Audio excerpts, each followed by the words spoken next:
let's do this. While we're getting that back up, you guys got a second script in here. Does everybody have one of these? Okay. And I set this over to you after the fact. We're going to work on that while we get done, so we don't waste any time.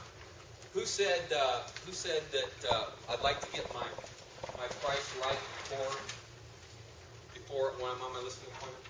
Okay. Garrett and crew, all the cronies that have followed me around for years, used to get so mad when I'd have a client call me up on the phone and say, "Hey, Rick, drop the price of my house." I'd pick up my cell phone and I'd go, "Hey, Rick, drop the price of my house." And they're like, "How do you do that? How do you get them to call you on the phone and tell them to drop the price of your house?" This is it. Okay? Now, this is the way this goes. Now, first off, I'm going to tell you ahead of time, when you open up the scripts to these, you're going to see through here that I've underlined and highlighted the word price. Price comes up 16 times in these scripts. Okay? Communication is speaking, hearing, and what else? Listening, speaking, what else? Body gestures. Now, I want you guys to watch me while we do this script. It's really, really important. Okay? So on the listing presentation, before we go over pricing, we'll have in our listing presentation, there's 4 reasons why a home doesn't sell. And it goes something like this. Mr. and Mrs. Sellers, there's 4 reasons why homes don't sell. And I'd like to take a minute to go over those with you. Number 1 is actually a bad realtor. And I want to get that one out of the way right off the bat. Okay? Usually the complaints we hear about realtors, from clients who are real estate professionals, is I never hear from my realtor. It's a communication problem. I promise you I'm going to be communicating with you every week. Usually on Monday, that's the end of my work week. Now listen, guys. The first thing I'm going to ask you, Mr. and Mrs. Seller, is, hey, have I done everything I said I was going to do? And 99% of the time you're going to go, yeah, Rick, you've been great. Now, I want to pause right here. Why do you think I always start my conversations that way? And no objection before it comes up. We can't come back on that. When I call them on the phone, hey, Mr. and Mrs. Seller, it's Rick. If I did everything I said I was going to do, yeah, Rick, you've been great. They're not going to come back and go, well, you know, you haven't been doing the marketing you said you were going to do. You haven't been doing this because I just got that out of the way. You'll hear that in most of my scripts when I'm dealing with my clients. I'll say it right up front. So the first thing I'm going to say, the first thing I'm going to say is, Mr. and Mrs. Seller, if I said it, done everything I said I was going to do, 99% of the time you're going to go, Rick, yeah, you've been great. But what I'm going to do once a week is call you and give you feedback, okay, on the showings that we've had or the lack of showings that we've had. But I'm going to call you every Monday without fail. Would it be best for me to call you, or would you rather have an email with that information? Okay? Then you get that page out of the way. Now, the reason why I'm doing that is, guys, gals, what you want to understand is, in this shifting market, what realtors have a tendency to do is not call their clients for feedback. Why? They didn't have any showings. Rick, I don't want to call them. I have any showings. The best thing you can do in this kind of market is draw closer to your clients. The reason to call them because we haven't had any showings. Because we've got to work out something fast now. We're not getting any showings. And that's all related to what? Price. Nothing else. Okay? So you've got to get closer to your clients. And what you'll find is, the closer you get to your clients in these hard times, the more your relationship will strengthen. And they'll trust you more to make more decisions.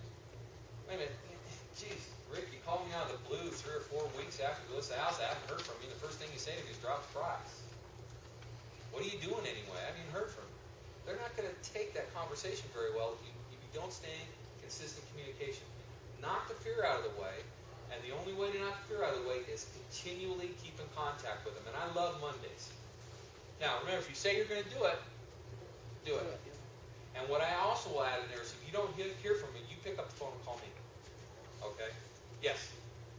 Have you determined or asked who you're going to call prior, meaning the husband or the wife?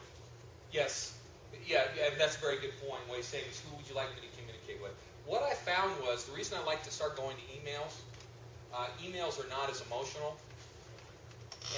And sometimes, especially with newer agents, if they take a heat round, they'll ball up in a corner, you know, and on an email they have time to strategize, and then leadership can get with them and say, hey, let's see how we need to handle that. So if you can do that communication by email, also email is a great way to send in your graphs and charts as far as, and is everybody sending their web present charts, how many hits they're getting a week. All that's on KW, by the way. If you sign into KW, if you're hooked up to the KWLS properly, you can show them how many hits they're getting, on the KW sites and everything. Lead it back up? Good. Okay. So then we're going to go to the next thing is location. All right, guys, you guys really need to watch this. One of the concerns about the property might be location. Now, quite frankly, Mr. and Mrs. Seller, we can't pick up your house and move it somewhere else. But if we find that we're not getting the showings or we're not getting offers that come in, it might be a locational issue. Maybe they're drawn to a different area. Maybe they're drawn to new home subdivisions. We don't know. But one of the things we can do by overcoming location to get them into the house is adjust price. Now, guys, every time you say price, I'm sorry when I say guys, that's a general term. I've been guys and gals. When you say price, pause. Adjust price. Okay? There's a reason that we're doing that. So one of the ways we can overcome that, Mr. and Ms. Sellers, adjust price. All right? Now, the next reason that we might have some issues is condition. Now, it's really important that we show your house in the best light. Once I get your house listed tonight, pause, assume sale, play. Once I get your house listed tonight, I'm going to walk through your home with the eyes of a buyer and make some humble suggestions on how we need to get your house prepared and ready for market. But let's say that there's some things you might not be willing to do, some things you might not be willing to pay for right now. And we hear these concerns coming up over and over again. To bring about an offer, we might have to adjust price. Okay? Now, the third thing itself might be just price itself. Now, I'm confident that all the information that I'm going to share with you tonight points us to a direction of where the pricing should be. But however, if your house is on the market and we're not getting any showings, that might be several thousand realtors saying your house is overpriced. So one of the things we can do is adjust price. And see, some of you are already doing it with me now. Price. Okay, do you see where I'm going with that? I want to hit the now. Now, this is the most important page. It's the last one. Now, Mr. Seller, I need you to do me a favor. Can you do me a favor? Yes, Rick, we can. Your motivation is your motivation. You know that better than anybody else. But when you get to the point where you say, Rick, we got to go, I need you to call me, because I'm not the kind of realtor that's going to call you every day and say, lower the price, lower the price, lower the price, lower the price. I'm not that kind of person. So when you say, Rick, wow, we've got to go, I want you to pick up the phone and say, Rick, it's time to adjust price. You see where I'm going with this? The whole conversation is about price. 16 times it went in their head, price, price, price, price. But the only way that you have to get them to vocalize it with you, and it's kind of a game. And we've done it in training meetings. See how many times I can get somebody to say price. And the whole trick to that is adjust price. And they start saying it with you. Price, price. It's all about price. And that's the way you want it. Because then what happens is, you're sitting there one day, somebody picks up the phone and say, hey, Rick, this is Mr. and Mrs. Seller on AB3 Main Street. We've got to go. Knock the price down. Let's go. And my agents are like, how do you do that? Up front, in the listing presentation. You're educating them on how you're going to work. Okay, everybody get this?